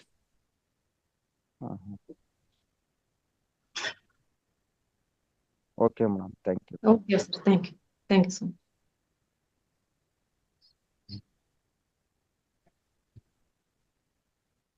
ಗೀತಾ ಮೇಡಮ್ ಮಾತಾಡಿ. ಗೀತಾ ಮೇಡಮ್ ಮಾತಾಡಿ. ಗೀತಾ. ನಮಸ್ತೆ ಸರ್. ನಮಸ್ತೆ ಮೇಡಮ್. ಇವತ್ತು ಅದ್ಭುತವಾದ ಕಾರ್ಯಾಗಾರ ಸತ್ಯಪಯಣ ಎಂಬ ಪುಸ್ತಕದ ಬಗ್ಗೆ ಚೆನ್ನಾಗಿ ತುಂಬಾ ಎಷ್ಟು ಅದ್ಭುತ ಅಂದ್ರೆ ಇದು ಪುನಃ ಕೇಳ್ಬೇಕು. ಎಲ್ರಿಗೂ ನಾವು ಧ್ಯಾನಿಗಳಾದರೂ ಇದನ್ನ ಅರ್ಥ ಮಾಡ್ಕೊಳ್ಳೋಕೋಸ್ಕರನ ಹಲವಾರು ಜನಗಳಿಗೆ ಇವ್ನ ಹಂಚ್ಬೇಕಿದೆ ವೇದಿಕೆ ಅನ್ನೋದು. ಎಲ್ರು ಬಂದು ಇದಿಷ್ಟು ಜೂಮ್ ಸ್ಟೇಷನ್ ಅಲ್ಲಿ ಕೂತ್ಕೊಂಡ್ ಕೇಳಲಿಕ್ಕೆ ಸಾಧ್ಯ ಇರಲ್ಲ. ಅಂತರ್ಗೆ ಇವು ಅವಕಾಶ ಮಾಡ್ಕೊಡ್ಬೇಕಂದ್ರೆ ಪ್ರತಿಯೊಬ್ಬರಿಗೂ ಇದನ್ನ ಕಳಿಸ್ಕೊಡ್ಬೇಕನ್ನೋದು ನನ್ನ ಇಚ್ಛೆ ಸರ್. ತುಂಬಾನೇ ಅದ್ಭುತವಾಗಿ ಬಂತು ಮೇಡಮ್ ಇವತ್ತು ಕ್ಲಾಸು. ತುಂಬಾ ಥ್ಯಾಂಕ್ ಯು ಸೋ ಮಚ್. ಧನ್ಯವಾದಗಳು. Thank you madam. Lakshmidevi Palli. ನಮಸ್ತೆ ಎಲ್ಲರಿಗೂ. ಮೇಡಮ್, ನಂದು ಒಂದು ಅನುಮಾನ. ಅಲ್ಲಿ ದೇವ್ರು ನಮ್ಗೆ ಭೂಮಿ ಮೇಲೆ ಹೇಗಿರ್ಬೇಕು ಅಂತ ಎಲ್ಲಾನು ಫೀಡ್ ಮಾಡಿ ತುಂಬಿ ಕಳ್ಸಿರ್ತಾರೆ. ಎಲ್ಲಾನು ತುಂಬಿ ಕಳ್ಸಿದ್ಮೇಲೆ ನಮ್ಮಲ್ಲಿ ಒಳ್ಳೆ ಬುದ್ಧಿ ಮಾತ್ರ ಇರ್ಬೇಕಾದ್ರೆ ಕೆಟ್ಟ ಬುದ್ಧಿ, ಕೆಟ್ಟ ಯೋಚನೆ, ಕೆಟ್ಟ ಕರ್ತವ್ಯ ಯಾಕೆ ಮಾಡ್ತೀವಿ ನಾವು? ಮೇಡಮ್, ದೇವ್ರು ಯಾರು ತುಂಬಲ್ಲ ಮೇಡಮ್. ಈ ಹಿಂದಿನ ಎಪಿಸೋಡ್ ಎಲ್ಲ ನಾವು ಈ ಜೀವಿತದ ಆಧಾರದ ಮೇಲೆ ನಮ್ಮ ಕರ್ಮ ಫಲಗಳನ್ನ ನಾವೇ ನೋಡ್ಕೊಂಡ್ಬಿಟ್ಟು ಮುಂದಿನ ಜನ್ಮ, ಜಾತಿ, ಲಿಂಗ, ಧರ್ಮ ಎಲ್ಲದನ್ನು ಬಂಧು ಬಳಗ ಪ್ರತಿಯೊಂದನ್ನು ಸೆಲೆಕ್ಟ್ ಮಾಡ್ಕೊಂಡ್ ಬರ್ತೀವಿ. ಮಕ್ಕಳನ್ನು ಮಾತ್ರ ಬಿಟ್ಟು, ಮಕ್ಕಳ ಮಾತ್ರ ನಮ್ಮನ್ನ ಆಯ್ಕೆ ಮಾಡ್ಕೋತಾರಂತ ತಿಳಿದಿದೀವಿ ಮೇಡಮ್. ಅದನ್ನೆಲ್ಲ ಆಯ್ಕೆ ಮಾಡ್ಕೊಳ್ಳೋದು ಮೇಡಮ್. ಅದು ದೇವ್ರು ಯಾರು ತುಂಬಲ್ಲ ಮೇಡಮ್. ದೇವ್ರು ಕೊಟ್ಟ ಶಾಪನೂ ಅಲ್ಲ, ವರನೂ ಅಲ್ಲ ನಮ್ಮ ಜೀವನ. ನಮಗ್ ನಾವೇ ನಿರ್ಧಾರ ಮಾಡ್ಕೊ ಕೈಯಾರೆ ನಾವೇ ಸೃಷ್ಟಿ ಮಾಡ್ಕೊಂಡ್ ಬಂದಿರೋದು ಮೇಡಮ್. ಅದಕ್ಕೋಸ್ಕರ ದೇವ್ರ ಮೇಡಮ್, ನಾವು ಈ ಜೀವನವನ್ನ ಸಾತ್ವಿಕವಾಗಿ ನಡೆಸಿದ್ರೆ, ನಿರ್ಗುಣಿಗಳಾದರೆ ಅದರ ಆಧಾರದ ಮೇಲೆ ಅದಕ್ಕೆ ಸ್ಥಾಯಿಗೆ ತಕ್ಕನಾಗಿ ಲೋಕಗಳು ಸಿಗ್ತಾ ಹೋಗ್ತದೆ, ಜೀವನನು ಸಿಗ್ತಾ ಹೋಗ್ತದೆ ಮೇಡಮ್. ಸೂಕ್ಷ್ಮ ಶರೀರ ಡಿಸೈಡ್ ಮಾಡೋದು. ನಮಸ್ತೆ ಮೇಡಮ್. ನಮಸ್ತೆ. Thank you madam. Vishal sir.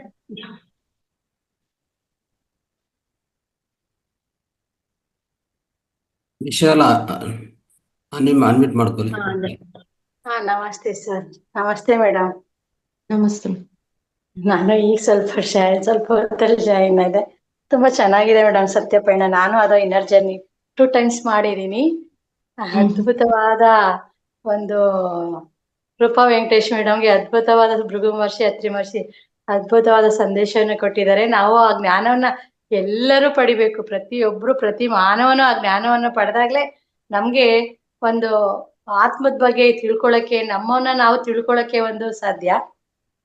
ನನಗೆ ಈಗ ಮಾಸ್ಟರ್ ಕೇಳಿದ್ರಲ್ಲ, ಈಗ ಮನುಷ್ಯ ಆಗಿ ಹುಟ್ಟಿದ ಮೇಲೆ ಮತ್ತೆ ಪಕ್ಷಿಯಾಗಿ ಅಥವಾ ಪ್ರಾಣಿಗಳಾಗಿ ಹುಟ್ಬೋದಾ ಅಂತ ಅಂದಿದ್ದಕ್ಕೆ ನನಗೊಂದು ಆನ್ಸರ್ ಏನ್ ಬಂತಂದ್ರೆ, ಈಗ ನಾವೇನ್ ಮಾಡ್ತೀವಿ ಅಂದ್ರೆ, ನಾವೀಗ ಆಸೆ ಅನ್ನೋದೇ ದುಃಖಕ್ಕೆ ಮೂಲ ಕಾರಣ ಅಲ್ವಾ ಮಾಸ್ಟರ್ಸ್? ನಾವು ಈಗ ಏನಾದ್ರು ಒಂದು ಆಸೆ ಪಡ್ತಾ ಇರ್ತೀವಿ. ಈಗ ಒಂದ್ ಪಕ್ಷಿ ಹಾರಾಡ್ತಾ ಇರತ್ತೆ, ನಾನು ಆ ಪಕ್ಷಿ ತರ ಹಾರಾಡಂಗಿದ್ರೆ ಎಷ್ಟ್ ಚೆನ್ನಾಗಿರ್ತಲ್ವಾ ಅಂತ ಒಂದು ಆಸೆ ಪಡ್ತೀವಲ್ವಾ ಮಾಸ್ಟರ್? ನಮ್ಮ ಆ ಆಸೆ ಅದು ನಾವು ಮ್ಯಾನಿಫೆಸ್ಟ್ ಆಗುತ್ತೆ. ನಾವು ಯಾವಾಗ ಅದನ್ನ ಹೇಳ್ಕೊತೀವಿ ಅವಾಗ ಅದು ಮ್ಯಾನಿಫೆಸ್ಟ್ ಆಗುತ್ತೆ.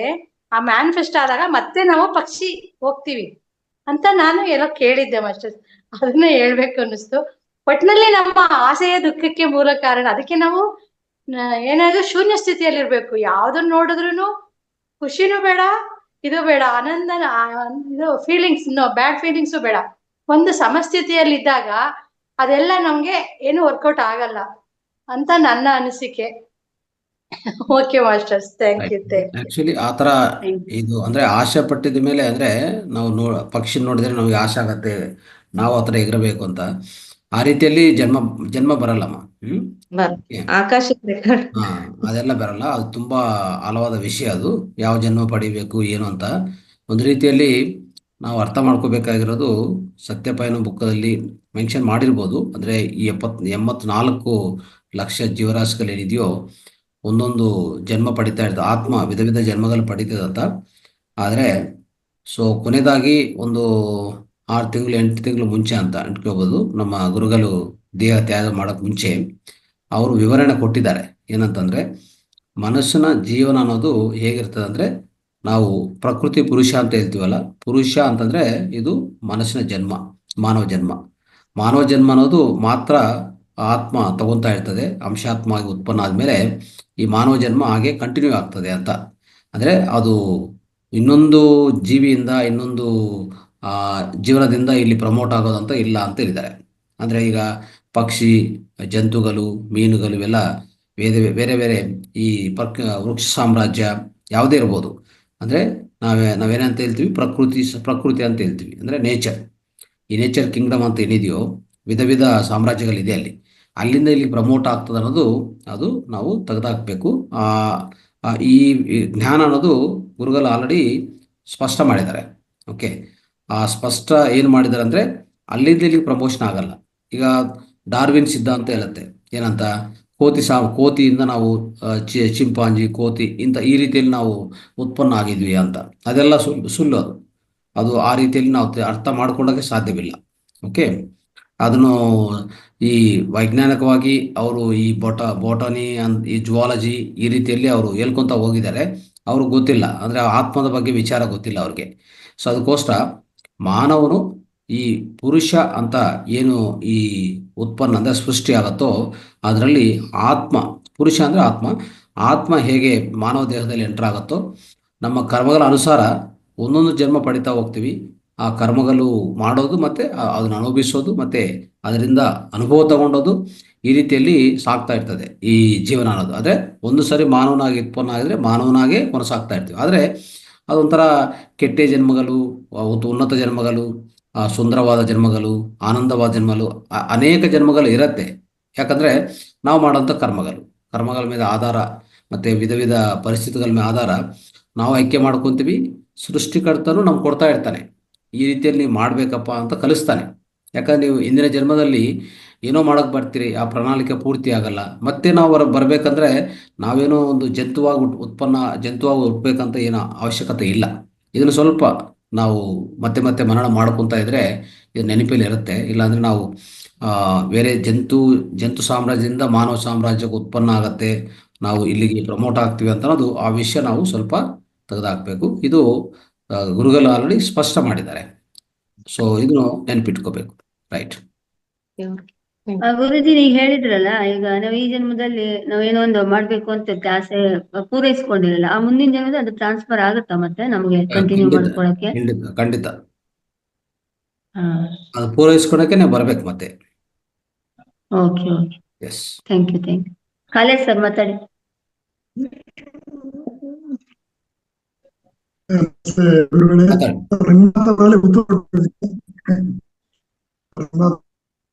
ವಾಯ್ಸ್ ಡಿಸ್ಟರ್ಬೆನ್ಸ್ ಇದೆ ಸರ್, ಡಿಸ್ಟರ್ಬೆನ್ಸ್ ಇದೆ. ವಾಯ್ಸ್ ಹೌದಾ? ಕೇಳಿಸ್ತಾ ಇಲ್ಲ. ವಿಡಿಯೋ ಕೇಳಿಸ್ತಿದೆ. ಮಾತಾಡಿ. ಓಕೆ. ಅದೇ ಗುರುಗಳು ಇದಕ್ಕೆ ತುಂಬಾ ಚೆನ್ನಾಗಿ ಉತ್ತರ ಕೊಟ್ರು.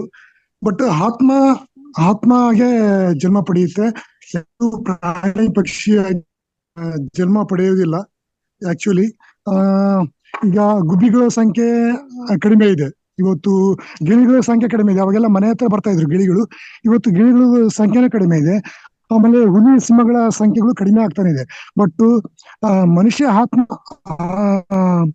ಅಂದ್ರೆ ಅವರೇ ಮನುಷ್ಯರಾಗಿ ಹುಡ್ತಾರೆ. ಪಾಪಾತ್ಮ, ಪುಣ್ಯಾತ್ಮ, ದೇವಾತ್ಮ ಈ ತರ ಜನ್ಮ ಪಡಿತಾ ಅವ್ರ ಕರ್ಮದ ಅನುಸಾರವಾಗಿ ಅವರು ಜನ್ಮ ಪಡಿತಾರೆ ಹೊರತು ಯಾವುದು ಪ್ರಾಣಿ ಪಕ್ಷಿಯಾಗಿ ಜನ್ಮ ಪಡೆಯೋದಿಲ್ಲ ಅಂತ ಹೇಳ್ತಾರೆ. ಅಂದ್ರೆ ಡಾರ್ವಿನ್ ತತ್ವ ಅದು ಎಲ್ಲ ತಪ್ಪಾಗಿದೆ ಅಂತ ಗುರುಗಳು ಹೇಳಿದ್ರು. ಅದು ನಿಜ. ಅದು ಆಕ್ಚುಲಿ ಮಂಗನಿಂದ ಮಾನವ ಅಂತ ಹೇಳಿದ್ರು. ಅದು ಮಂಗನಿಂದ ಮಾನವ ಅಲ್ಲೇ ಅಲ್ಲ. ಇವತ್ತು ನಾವು ಕಾಡುಗಳಲ್ಲಿ ನೋಡ್ತಾರೆ, ಮನುಷ್ಯರು ನೋಡಿದ್ರೆ ಎದುರು ಓಡಿರ್ತಾರೆ ಅಂತ ಒಂದು ಪರಿಸ್ಥಿತಿ. ಈಗ ಮೈಸೂರು ಆ ಕಡೆ ಘಾಟಲ್ಲಿ ಹೋದ್ರೆ ಇವತ್ತು ನಾವು ಫೋಟೋ ತೆಗಿತೀನಿ ಅಂತಂದ್ರೆ ಓಡೋಗ್ತಾರೆ. ಆ ತರ ಒಂದು ಸಿಚುವೇಶನ್ ಅಲ್ಲಿ ನಾವು ಇವತ್ತಿಗೂ ಕೂಡ ಕೋಟಿ ಸಮಾನ ಮನುಷ್ಯರಿದ್ದಾರೆ. ಅವರಿಗೂ ಈಗಲೂ ಮನುಷ್ಯನ ಕಂಡ್ರೆ ಓಡೋಗ್ತಾರೆ. ಈ ತರ ಇರ್ತಕ್ಕಂತ ಒಂದು ಇದರಲ್ಲಿ ನಾವು ಮನುಷ್ಯರಾಗೆ ಜನ್ಮ ಪಡಿತೀವಿ ಅಂತ ಹೇಳಲಿಕ್ಕೆ ಇಷ್ಟಪಡ್ತೀನಿ. Okay Guruji, thank you sir. Sujatamma ಮಾತಾಡಿ. ನಮಸ್ಕಾರ ಪತ್ರಿಜಿ ಗುರುಜಿ ಅವರಿಗೆ, ಅಪ್ಪಾಜಿ ಅವರಿಗೆ, ರಂಗನಾಥ್ ಅವರಿಗೆ, ನನ್ನ ಎಲ್ಲಾ ಅಮ್ಮಜೀವಿಗಳಿಗೆ ನಮಸ್ಕಾರ. ಮಧುರಾ ಮೇಡಮ್, ಮಗು ಲಕ್ಷ್ಮಿ ಅಮ್ಮನವರಿಗೆ ಎಲ್ಲರಿಗೂ ನನ್ನ ಪ್ರಣಾಮಗಳು. ತುಂಬಾ ಚೆನ್ನಾಗಿ ಮಾತಾಡಿದ್ರೆ ಲಕ್ಷ್ಮಿ ಮೇಡಮ್. ನೀವು ಸ್ವಲ್ಪ ಸ್ಲೋ ಆಗಿ ಹೇಳಿದ್ರೆ ಸ್ವಲ್ಪ ತಿಳಿಯುತ್ತದೆ, ಫಾಸ್ಟ್ ಆಗಿ ತಿಳಿಸುದ ರಂಗನಾಥ ಗುರುಜಿಗಳು ತುಂಬಾ ಚೆನ್ನಾಗಿ ವಿಶ್ಲೇಷಣವನ್ನು ಮಾಡಿದರು. ನನಗೆ ವಿಡಿಯೋ ಆನ್ಲೈನ್ ದಲ್ಲಿ ಒಬ್ಬರನ್ನೊಬ್ಬರು ನೋಡುತ್ತಿದ್ದೆವು. ಆದ್ರೆ ಮೊನ್ನೆ ದಿವಸ ರಾಯಚೂರಿನಲ್ಲಿ ಎಲ್ಲರ ಸರ್, ನಾ ಕಾರಿನಲ್ಲಿದ್ದೇನೆ, ಕಾರ್ನಲ್ಲಿ ಪುನಾಕ್ ಹೊಂಟಿದ್ದೇನೆ ಸರ್. ಇವತ್ತ ಬೆಳಿಗ್ಗೆ ಪುನಾಕ್ ಹೊಂಟಿದ್ದೇನೆ. ನಿಮ್ಮೆಲ್ಲರನ್ನು ಭೇಟಿಯಾಗಿ ಇಷ್ಟೊಂದು ನನ್ನ ಹೃದಯ ಕಮಲ ಅರಳಿ ಹೋಯಿತು ಸರ್. ಅಗ್ದಿ ಎದುರಿಗೆ ಭೇಟಿಯಾಗಿ ಇಷ್ಟೊಂದು ನೀವು ನನಗೆ ತುಂಬಾ ತುಂಬಾ ತುಂಬಾ ಅಪ್ಪಾಜಿಯವರು, ನೀವು ಅಗ್ದಿ ತಂದೆ ತಾಯಿ ಅಪೇಕ್ಷಾನು ಹೆಚ್ಚಿಗೆ ನನಗೆ ಏನಂತಾರ ಅದಕ್ಕ ಹೆಚ್ಚಿಗೆ ಆನಂದವನ್ನು ನೀಡಿದ್ರಿ. ಹೀಗಾಗಿ ಅಶ್ವಿನಿ ಅಂತೂ ನನ್ನನ್ನು ಕೈಯೇ ಬಿಡಲಿಲ್ಲ. ಅವಳು ಎಲ್ಲಿ ಹೋದರು ಹಿಂದೆ ಬಂದು ಅಗ್ದಿ ಹೆಲ್ಪ್ ಮಾಡಿದರು. ಇಷ್ಟುದು ಹೆಲ್ಪಿಂಗ್ ನೇಚರ್ ಇಷ್ಟಿದೆ ಅಲ್ಲ ಸರ್. ತುಂಬಾ ಪ್ರತ್ಯಕ್ಷ ಭೇಟಿ ಆದ ಮೇಲೆ ತುಂಬಾ ತುಂಬಾ ಚೆನ್ನಾಗಾಯ್ತು. ಎಲ್ಲಾ ಮಾಸ್ಟರ್ಗಳು, ಡಾಕ್ಟರ್ಸ್ಗಳು ತುಂಬಾ ಚೆನ್ನಾಗಿ ಹೇಳಿಕೊಟ್ಟಿರಿ. ನನಗೆ ತುಂಬಾ ಹಿಡಿತು ಸರ್. ನೆಕ್ಸ್ಟ್ ಟೈಮ್ ನಾನು ಬರುತ್ತೇನೆ ಸರ್. ಹೀಗಾಗಿ ನನ್ನನ್ನು ನಾನು ತಯಾರು ಮಾಡಿಕೊಳ್ಳುತ್ತೇನೆ. ತುಂಬಾ ತುಂಬಾ ಓಕೆ ಧನ್ಯವಾದಗಳು ಸರ್, ನಿಮ್ಮೆಲ್ಲರಿಗೂ ತುಂಬಾ ಧನ್ಯವಾದ. ತುಂಬಾ ಆನಂದ ಆಯ್ತು sir. Thank you thank you. Thank you ಅಮ್ಮ, ಥ್ಯಾಂಕ್ ಯು. ಹ್ಮ್.